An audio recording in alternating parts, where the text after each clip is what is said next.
Morning student, आज हम व्याकरण का पाठ 5 उपसर्ग और प्रत्यय पढ़ेंगे। बच्चों, हम ये जानते हैं कि वर्णों के सार्थक मेल से शब्द बनते हैं और शब्द दो प्रकार के होते हैं, मूल शब्द और व्युत्पन्न शब्द। बच्चों, मूल शब्द वे हैं जो बिना किसी सहायता के बने होते हैं, जैसे मोर, वर्ण, पुस्तक, ठीक है ना। और व्युत्पन्न शब्द वे होते हैं जो मूल शब्द के साथ उपसर्ग और प्रत्यय लगाकर बनते हैं। अब देखिए, आपके पास ये चित्र है। इस चित्र में आप क्या देख रहे हैं? यह एक उपवन का चित्र है। उपवन के अंदर क्या हो रहा है? यहाँ पे उपवन के पेड़ों की हरियाली मोहक प्रतीत हो रही है। बच्चे खेल रहे हैं। वे खिलाड़ी नहीं है, फिर भी उनका खेल प्रदर्शन अच्छा है। बच्चों की चुस्ती देखी बनती है। अब इसमें क्या क्या मूल शब्द आया? वन, वन के साथ व्युत्पन्न शब्द क्या बना? उपवन। हरा से क्या हुआ? हरियाली। मोह से क्या हुआ? मोहक। खेल से खिलाड़ी, दर्शन से प्रदर्शन और चुस्त से चुस्ती। तो बच्चों, इस प्रकार शब्द के नए शब्दों के निर्माण होते हैं। शब्द निर्माण की प्रक्रिया 3 प्रकार से होती है: उपसर्ग जोड़कर, प्रत्यय जोड़कर और समास जोड़कर। आपके पास इस पाठ में उपसर्ग जोड़कर और प्रत्यय जोड़कर ही बताया गया है, ठीक है। तो सर्वप्रथम उपसर्ग, जो शब्दांश मूल शब्द के आरंभ से जुड़कर उसके अर्थ में विशेषता या परिवर्तन ला देता है, उसे क्या कहते हैं? उसे उपसर्ग कहते हैं। बच्चों, उपसर्ग 3 प्रकार के होते हैं: संस्कृत के उपसर्ग, हिंदी के उपसर्ग और विदेशी भाषाओं के उपसर्ग। सर्वप्रथम संस्कृत के उपसर्ग। संस्कृत में देखिए, जैसे अ से अभाव के लिए आता है अज्ञान, अधर्म, ठीक है ना, अन्याय। उसी तरह अभी यानी सामने या ओर, अभिनय, अभिप्राय, अभिशाप। उसी तरह अनु से, अनु क्या होता है? पीछे चलने वाला, ठीक है। तो अनुरूप, अनुकरण, अनुज, ठीक है। तो ये क्या है बच्चों? ये संस्कृत के उपसर्ग हैं।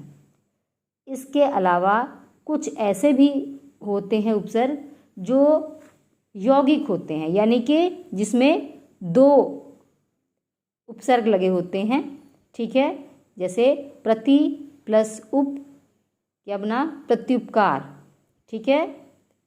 इसमें प्रति प्लस उपकार भी होगा तो भी ये सही है। प्रति भी उसमें उपकार उपसर्ग है, ठीक है। वैसे प्रति प्लस आ प्रत्यागमन, उसी तरह प्रति प्लस अव प्रत्यवरोध, ठीक है। तो इस प्रकार जो है ऐसे भी उपसर्ग होते हैं जो 2 होते हैं और क्या होते हैं? वो दोनों लगते हैं, मूल शब्द से जुड़ते हैं और नया शब्द बनाते हैं। इसके बाद है हिंदी के उपसर्ग, जैसे अध। अध किसके लिए आता है बच्चों? आधा के लिए। अधपका, अधखिला, अधमरा, ठीक है। उसी तरह अन से क्या बनेगा? अभाव के लिए ये आता है, जैसे अनपढ़, अनमोल, अनहोनी। उसी तरह उन से एक कम, 19, 59, 39। उसी तरह नी किसके लिए आता है? रहित, नेगेटिव के लिए आता है, नहीं है। निकम्मा, निडर, निपुता, ठीक है। अब इसके बाद है विदेशी भाषा के उपसर्ग। बच्चों, विदेशी भाषा के शब्द भी हिंदी में प्रचलित हैं। क्यों प्रचलित हैं? क्योंकि भारत में समय समय पर विदेशी आक्रमणकारी आते रहे हैं और यहाँ पर उन्होंने शासन भी किया है। इस कारण उनके द्वारा उनकी भाषा यहाँ लाई गई और उनकी भाषा से ही शब्द कुछ हिंदी में शामिल हो गए, ठीक है। तो जैसे विदेशी में अरबी और फारसी के उपसर्ग उप किसके लिए आता है? थोड़े के लिए।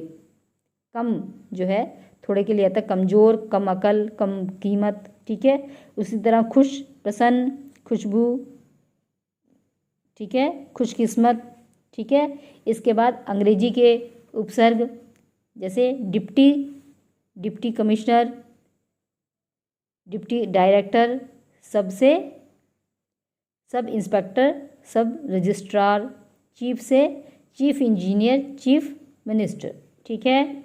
इसके बाद दूसरा शब्द निर्माण का आधार है प्रत्यय।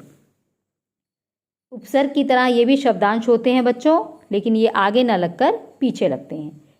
तो जो शब्दांश मूल शब्द के अंत में लगकर उसके अर्थ में विशेषता या परिवर्तन लाते हैं, प्रत्यय कहलाते हैं। ठीक है। प्रत्यय बच्चों दो प्रकार के होते हैं, कृत प्रत्यय और तदित प्रत्यय। कृत प्रत्यय वो होते हैं जो क्रिया के साथ प्रयोग किए जाते हैं, जबकि तदित प्रत्यय वो होते हैं जो संज्ञा सर्वनाम विशेषण के साथ प्रयोग किए जाते हैं। ठीक है। तो देखिए कृत प्रत्यय का उदाहरण, जैसे भाववाचक संज्ञा बनाने वाले कृत प्रत्यय, आई से पढ़ाई, आन से थकान, ई से बोली, ठीक है, आव से बहाव। ठीक है। और इसके बाद है कर्ता का बोध कराने वाले तथा विशेषण बनाने वाले कृत प्रत्यय, आऊ, बिकाऊ, आड़ी, खिलाड़ी। ठीक है। ऊ से चालू, खाऊ, रट्टू। इसके बाद है तदित प्रत्यय। तदित प्रत्यय जो प्रत्यय संज्ञा सर्वनाम तथा विशेषण सूचक शब्दों के अंत में जुड़ते हैं वे तदित प्रत्यय कहलाते हैं। जैसे सोना प्लस आर सुनार, दुख प्लस या दुखिया, लकड़ी प्लस हारा लक्कड़हारा, लालच प्लस ई लालची। ठीक है। तो इस तरह प्रत्यय लगते हैं। इसके बाद है विशेषण बनाने वाले तदित प्रत्यय, बाजार प्लस रू बाजारू, भूख प्लस आ भूखा, कृपा प्लस आलू कृपालु। ठीक है। स्थानवाचक शब्द बनाने वाले तदित प्रत्यय, कश्मीर से कश्मीरी, बिहार से ई लगा बिहारी। ठीक है। मुंबई प्लस इया मुंबईया। ठीक है। संस्कृत के कुछ प्रत्यय, गरीब प्लस इमा गरिमा, पशु प्लस तव पशुत्व, मानव प्लस ता मानवता। ठीक है। अब अरबी फारसी के प्रत्यय, तीर प्लस अंदाज तीरंदाज। ठीक है। खिदमत प्लस गार खिदमतगार, तख्त प्लस पोश तख्तपोश। इसी तरह कुछ ऐसे भी होते हैं जो दो प्रत्यय, एक शब्द में दो प्रत्यय भी होते हैं, जैसे भारत प्लस ईय प्लस ता भारतीयता, मानव प्लस ईय प्लस ता मानवीयता, इतिहास प्लस इक प्लस ता ऐतिहासिकता। इसके अलावा बच्चों कई बार उपसर्ग और प्रत्यय दोनों का प्रयोग किया जाता है। एक ही मूल शब्द होता है, उसमें उपसर्ग भी होता है और प्रत्यय भी होता है। जैसे अभी प्लस मान प्लस ई अभिमानी, इसमें अभी जो है बच्चों ये उपसर्ग है, मान जो है मूल शब्द है। ठीक है। और ई क्या है, ये प्रत्यय है इसमें लगा हुआ। उसी तरह स्व प्लस तंत्र प्लस ता स्वतंत्रता। ठीक है। वैसे ही निर प्लस दया प्लस ता निर्दयता, अ प्लस धर्म प्लस इक अधार्मिक। तो बच्चों इस प्रकार उपसर्ग और प्रत्यय होते हैं और बनाए जाते हैं और इनसे नए शब्दों का निर्माण होता है। उम्मीद करती हूँ आप लोगों को ये पाठ समझ में आ गया होगा। Okay, thank you.